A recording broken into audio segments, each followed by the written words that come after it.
శోధన ఉంది, నీ సంతతికి ఇట్లాంటి ఇరుకుంది, అయినా నువ్వేం భయపడొద్దు, నువ్వేం చింతపడొద్దు. నేనున్నాను, నేను సర్వశక్తిమంతుడైన దేవుడను. నువ్వు మృతులలోకి చేరినా, నువ్వు చీకటి సమాధిలోనికి వెళ్ళినా, నువ్వు మట్టి అయిపోయినా, నీ సంతతి కష్టం నువ్వు చూడకపోయినా, నిన్ను బట్టి నేను నీ సంతతిని జ్ఞాపకం చేసుకుంటా. వారున్న పరిస్థితుల నుంచి నేను వారిని బయటకు నడిపిస్తానన్నాడు దేవుడు. దేవుని స్తోత్రం, హల్లెలూయా.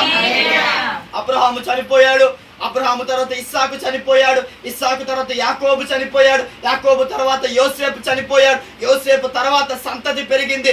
ఈ 70 మంది ఇశ్రాయేలు ఐగుప్తులోనికి వెళ్ళారు. ఇంచుమించు 20 లక్షల మంది కంటే ఎక్కువయ్యారు. 430 సంవత్సరాలు ఐగుప్తులో భయంకరమైన బాధను అనుభవిస్తున్నప్పుడు వారి దేవుడు వారిని దర్శించాడు, వారి కన్నీరు విడిచారు, వారి కన్నీరు చూచాడు, వారి మూలుగులు విన్నాడు, వారి బాధలు చూచాడు. వారు అనుభవిస్తున్న ప్రతి పరిస్థితిని చూసిన దేవుడు మోషేను నాయకునిగా పిలిచి మోషేనుకు అహరోనుకు మిర్యామును తోడు చేసి ఆ ముగ్గురి ద్వారా ప్రజలను బయటకు నడిపించడం మొదలు పెట్టాడు. దేవునికి స్తోత్రం, హల్లెలూయా.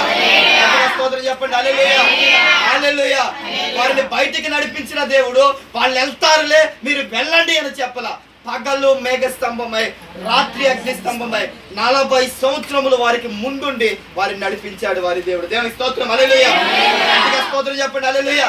ఏ శత్రువు వస్తాడో, ఏ మృగం వస్తుందో, ఏ సింహం వస్తుందో, ఏ అడవి జంతువులు వస్తాయో, ఏ క్రూర స్వభావం కలిగిన వారు వస్తారో, నా ప్రజల మీదకి దాడి చేస్తారో, ఏ ఆటంకాలు ఎదురవుతాయో, ఏ లోటు వారి జీవితంలో ఉంటుందో, వారికి దాహం అవుతుందేమో, వారికి ఆకలి అవుతుందేమో, వారి శత్రువులను చూసి భయపడతారేమో, వారికి ఇబ్బంది అవుతుందేమో అని పగలు మేఘస్తంభముగా రాత్రి అగ్నిస్తంభముగా వారి మధ్య ఉండి వారి ముందుండి వారిని నడిపిస్తూ వారి ముందు సముద్రాలు చీల్చాడు, వారి ముందు శత్రువులను చంపాడు, వారి కొరకు అద్భుతాలు చేశాడు, వారి దాహం తీర్చడం కొరకు బండలు చీల్చాడు, వారి పక్షంగా అద్భుతాలు చేయడానికి, వారి జీవితాల్లో తోడుగా ఉండడానికి దేవుడే వారి ముందుండి సైన్యములకు అధిపతిగా వారి ముందుండి నడిపించాడు. దేవుని స్తోత్రం, హల్లెలూయా. గట్టిగా స్తోత్రం చెప్పండి, హల్లెలూయా. నీ దేవుణ్ణి నువ్వు కాపరిగా కలిగి ఉంటే, నీ దేవునికి నువ్వు సొంతమైన ప్రజగా ఉంటే ఎవ్వరు నిన్ను ముట్టకుండా నీ దేవుడు నీకు ముందుగా నడుస్తాడు. దేవుని స్తోత్రం, హల్లెలూయా.